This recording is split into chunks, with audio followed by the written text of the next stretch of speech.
السلام علیکم گائز، عزیزان گرامی، میرے محترم برادر،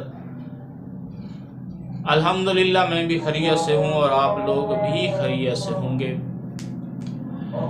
آج میں ایک خوبصورت نسخہ آپ کے گوش گزار کرنا چاہتا ہوں۔ ایک وظیفہ ہے، اگر آپ وہ وظیفہ نہیں کر سکتے تو سن لیں، موبائل میں وہ وظیفے کو لے لیں، جب بھی جی چاہے اسے چلائیں اور سنیں۔ جو وظیفہ میں بتا رہا ہوں، اگر آپ کو گھر میں کوئی پریشانی ہے، کسی قسم کی پریشانی ہے، وہ وظیفہ کریں، ہر روز ثواب بھی ہوگا اور پریشان بھی نہیں ہوں گے۔ کسی قسم کی پریشانی ہے وہ عمل کریں۔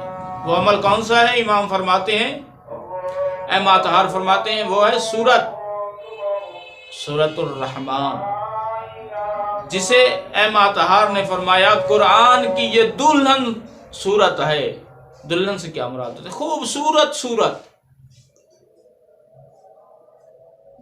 انسان اگر اسے اچھے طریقے سے پڑھے تو ایسا لگتا ہے کہ انسان شاعری کر رہا ہے۔ قرآن میں سے خوبصورت سورت کون سی ہے؟ سورۃ رحمان۔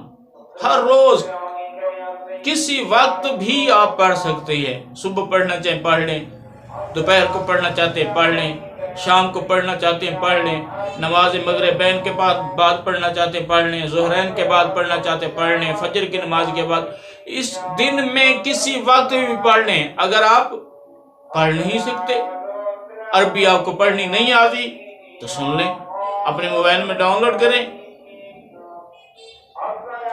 کہیں بھی بیٹھے ہیں ہینڈ فری نکالیں، موبائل میں لگائیں، کانوں میں لگا کر سننا شروع کر دیں،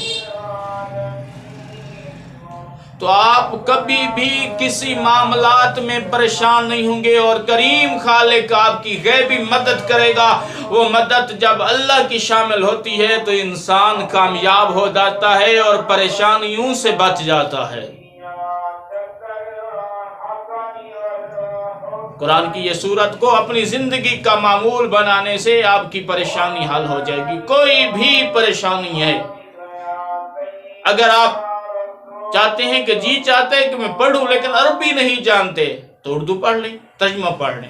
ترجمے سے تو بہت اچھی بات ہے ترجمہ پڑھنا، کیونکہ قرآن سمجھ آئے گا، سورۃ رحمان سمجھ آئے گی کہ سورۃ رحمان میں کریم خالق اپنی نعمتیں گن گن کے بتا رہا ہے، میں نے آپ کو فلاں چیز دی، فلاں دی، فلاں دی،